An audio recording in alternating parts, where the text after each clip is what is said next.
Hi everyone, it is Natalie from Being Intentionally Creative. Today we're going to talk about something extremely exciting, so buckle your seatbelts because it's going to be a wild ride.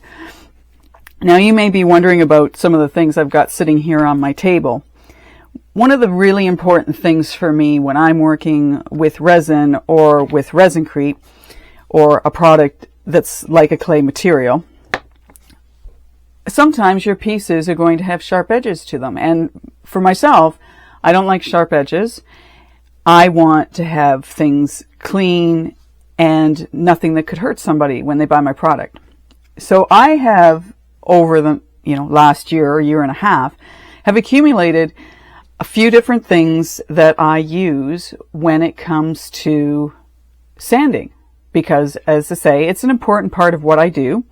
It's a boring part of what I do, but I feel it's a necessary part, and I don't see a lot of the artists doing any kind of sanding. Now, maybe that's because they're just focused in on the actual making of things, and then they sand things off camera, which is totally cool. But I thought, okay, not the most fascinating thing you could learn about, but I wanted to show you the tools that I use to sand my pieces down and then what I potentially do after I've sanded something down. Now, if I'm just doing a piece for myself that I don't care about, I may or may not sand it.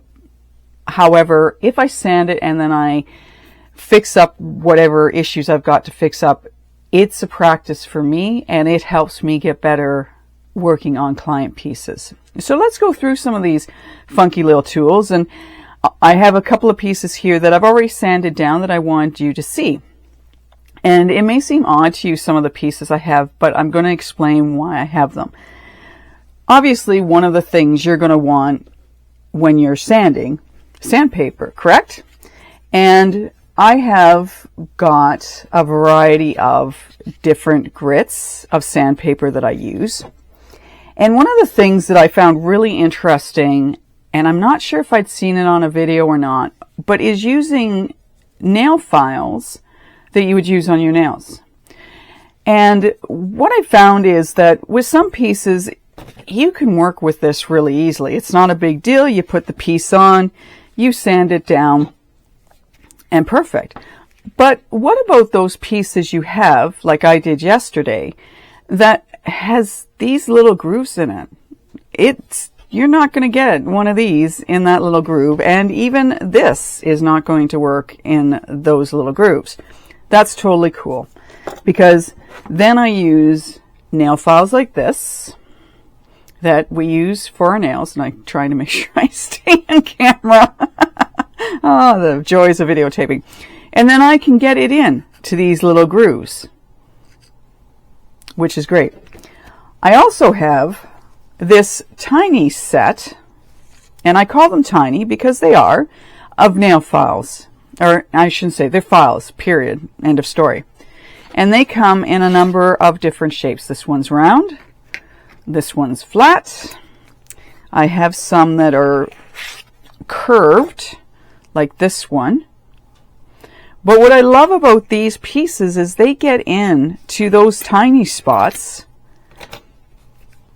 like in this piece, that otherwise I wouldn't, like I can't get in there with something that's big like this, or even a piece like this. I mean, I can sort of do some of it, but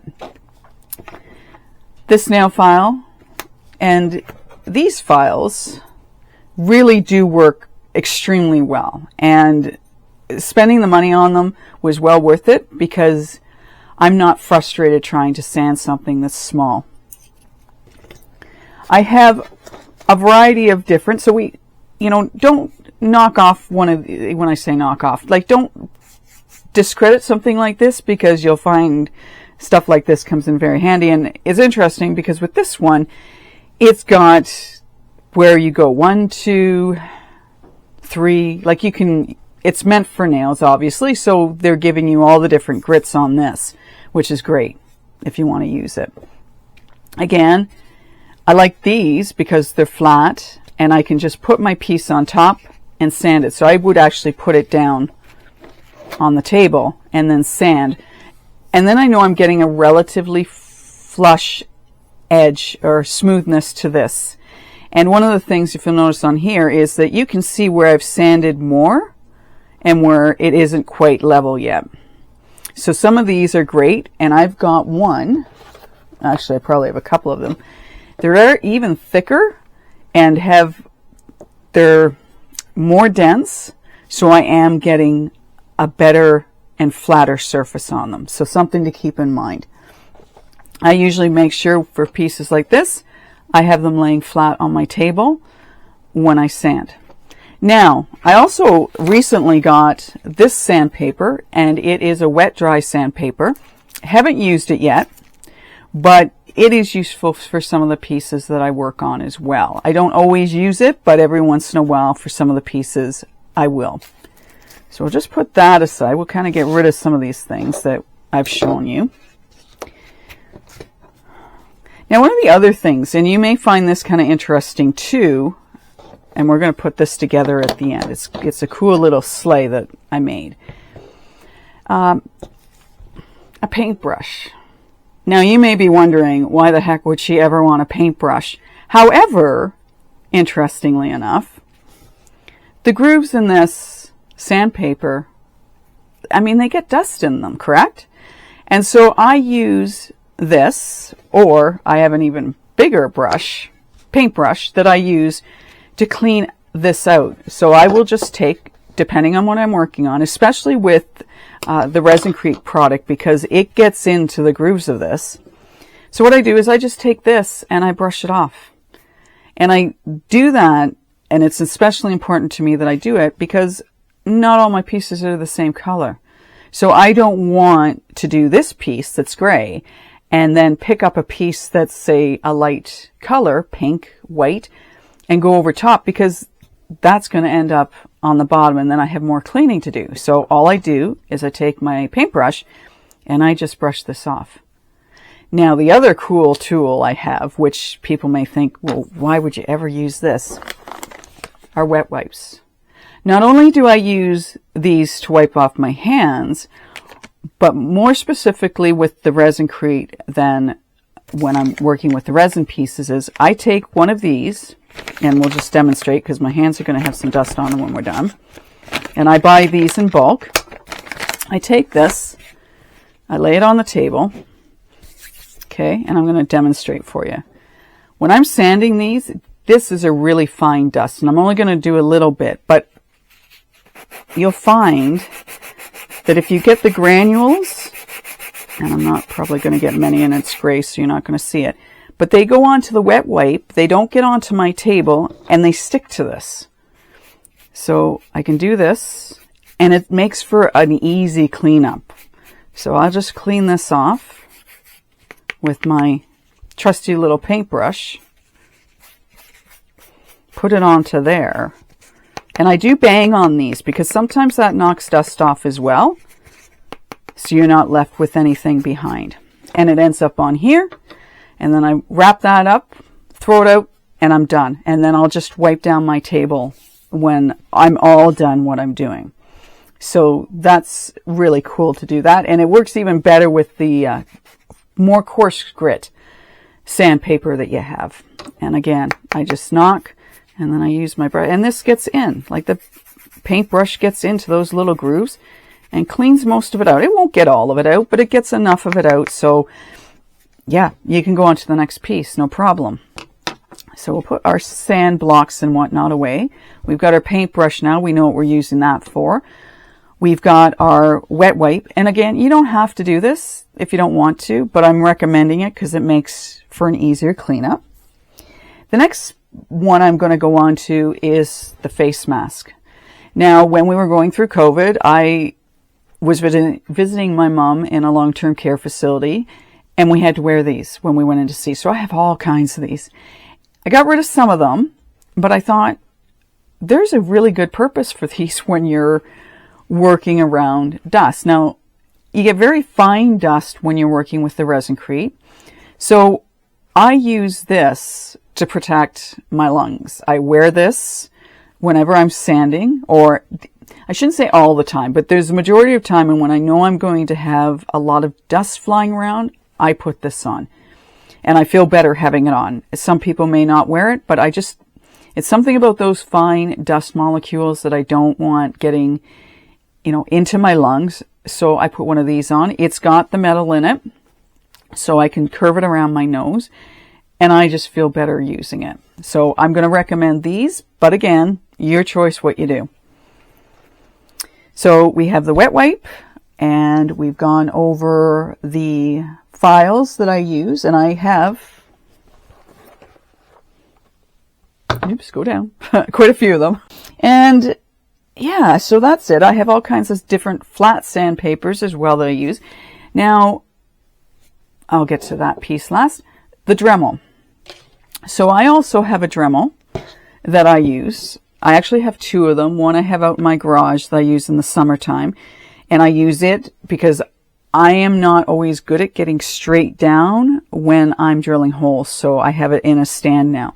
But this Dremel I use for sanding as well. And I have a variety of different tips to this as far as the intensity of the grip. Some are finer than others. And I love this because I use it on pieces like this that have really sharp edges. So on some of the pieces you'll have really sharp edges. This does an amazing job because it's quick. It gets the really, sharp raised pieces off very quickly. They do tend to fly around, just going to say that to you. But it helps with some of the grinding that you have to do versus having to do it manually with that. And depending on what I'm doing, yes, I will do it manually because it's important to me that I not damage the piece by using this. This is sort of use it because it gets rid of, high edges that I know at some point I'm going to use a piece of sandpaper to get where I want it to go. So that's why I use my Dremel. And I have a number of different pieces for it. We have the different Dremel heads. So some of my drill bits that I'm using, they're very small. Gotta get those in line. Let's open that up. They're very small. So you need to have and I don't know if you're seeing those, maybe like that, the right head to put into your Dremel. So we have those, and then I have a bunch of different things in this container that work with the Dremel itself. So what else do we want to talk about? One of the other things I do when I'm finished, specifically with my resin pieces, not so much with my resin creep pieces. These I will wipe down probably just with a wet wipe to get some of the dust off. I would also use a paintbrush or something like that to get the dust out. I also use the spray cans that you use on computers to get the dust off. And I use that quite a bit. So for the resin pieces though, I wash these when I'm done. And I have a container that sits in my tub in the bathroom, not in the bathroom, in my laundry room. And I use it specifically for rinsing out paints I have and washing off pieces of resin. I do not want any product going down my drains. So I use this tub to rinse things off because you don't want resin going down your drain. You don't want a resin creep product going down your drain. Everything goes into this tub and then I dispose of it from there. So I take this and I wash it off because I want to get the dust off it. I will use a wet wipe when I'm done. And the other handy little item I have is this nail brush. Again, you'll be amazed at how stuff like this will help you. So I will use this on my pieces. Like you'll see with this piece. I mean, there are a lot of intricate details in here. And the dust will get into there. And if I'm doing anything else to it, I don't want dust in my piece. So I'll take it. I will wash it. I will gently scrub it with this. And then I will dry it with towel. Like I'll, pat it down like this. I'll wrap it up, push it down.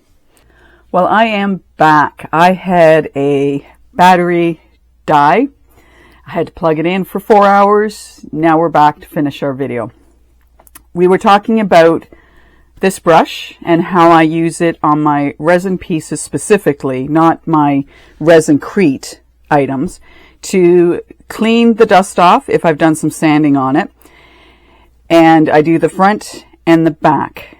So this is a handy little item to have. I bought this at the dollar store. And as I say, I use it when it comes to cleaning the resin. Now, I don't know if you can see, yeah, a little bit. It's dull here from where I sanded, and then it's nice, bright, and shiny here in the center. What I'm going to do with this piece is I'm going to take a little bit of UV resin, and I'm just going to go around this edge. I could, if I wanted to, I could put UV resin throughout the entire thing and then spread it out to the edges, but for this piece, I think all I'm going to do is I'm just going to cover up where I've sanded so that the piece looks good again. And that won't take much. I'll throw it under a UV lamp and then we'll be done with this piece. And if you remember in one of my previous videos, this piece was done with mica powder that will actually change color depending on how hot or cold this piece gets. And it goes to a very pretty pink when it's warm, and it's this beautiful purple because it's cold. The last thing we're going to just wrap up, we had talked about this sleigh earlier and how I had to sand it down with some of my smaller pieces. I did use my Dremel on this to do some of the sanding where I could. And then for the rest of it, I used this nail file, and I also used a couple of these tools that I have as well. So you'll find as you get going that one, start off with the easiest tools you can and recognize that you may expand what you use because you can't get into certain spots, it's too small, and it just makes your life a lot easier. And for me, it's all about ease when it comes to doing my pieces. So we're just going to put this guy back together again. And I just have to have a look at where I sanded because it does go together specifically. And I did this, so I would sand some of this down. Oops, I don't want to do it that way. I'd sand some of it down and then see if it would fit into the spots that it needed to. And if it didn't, I pulled it back out again. And then I did some more sanding. So I recommend that you do this in steps. Don't try and get it all sanded down at once and then find out you've sanded too much. It's better to do a bit at a time. One, because you don't want to take too much off. And two, you don't want these pieces being too loose when they fit together. Because if you do that, then what you might have to do is, once you have it together, is put some resin or some glue. And I would use UV resin personally to hold it together. And if I can, this is something really cool that if you put this together, and if you have to UV resin it to hold it together, then if you give it to somebody, and I mean, it's not a big deal because some people may like it that it's in one piece and it stays that way. But think of the ease of being able to take this apart when you're done with it for the season. And I think that's cool. So I don't plan on this. This is together. I mean, yes, you pull on it, it's going to come apart, but it's together enough that it would be functional for the season, and then you could take it apart. And I could probably do a little bit more sanding on this, but for right now, and for all intents purposes of this video, I think it looks pretty cool. It was a first go at it, and it won't be my last, and hopefully when I do the next one, I won't pour as much resin. I think that was a little bit of my problem when I did this in the first place. Anyway, that is all the tips and tricks I've got when it comes to sanding. I hope you found this video helpful. Maybe a little boring, but I think the tips that I've given you will prove to be helpful when you do your own resin pieces and or resin-crete pieces for what you may need or build up to what you may need. Anyway, it's been great talking with you. I hope you're having a great day with whatever you're getting up to. Take care and bye for now.